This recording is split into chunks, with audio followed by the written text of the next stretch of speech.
मंडळी, तुम्ही हे कमळात विराजमान झालेले बाप्पा पाहिलेत का? नसेल पाहिलेत तर हा व्हिडिओ नक्की पहा. दिवा परिसरात असणारे हे सुंदर बाप्पांचे मंदिर, विशेष म्हणजे हे मंदिर तलावाच्या एका मध्यभागी एका कमळाच्या स्वरूपात आहे. श्री गणेश मंदिर या नावाने ओळखले जाणारे हे मंदिर निसर्गाच्या सानिध्यात बसलेले आहे. या छोट्याशा तलावात हे सुंदर मंदिर आणि बाप्पाचे दर्शन काही वेगळाच आनंद देऊन जातो. सोबतच या तलावात विविध प्रकारचे मासे तुमच्या मनोरंजनासाठी आहेतच. तसेच खूप प्रकारचे कासव देखील पाहायला मिळतील. या बाप्पाचे दर्शन घेण्यासाठी एका विशेष पुलावरून तुम्हाला प्रवास करावा लागतो.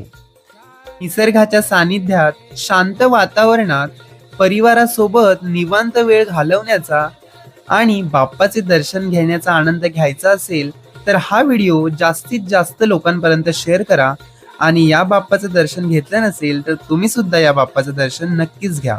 व्हिडिओ आवडला तर लाईक शेअर कराच. त्याचसोबत कमेंट बॉक्समध्ये गणपती बाप्पा मोरया लिहायला अजिबात विसरू नका. तर पुन्हा एकदा भेटूया अशाच एका नवीन इंटरेस्टिंग व्हिडिओत. तोपर्यंत काळजी घ्या आणि आनंदी राहा. Bye guys.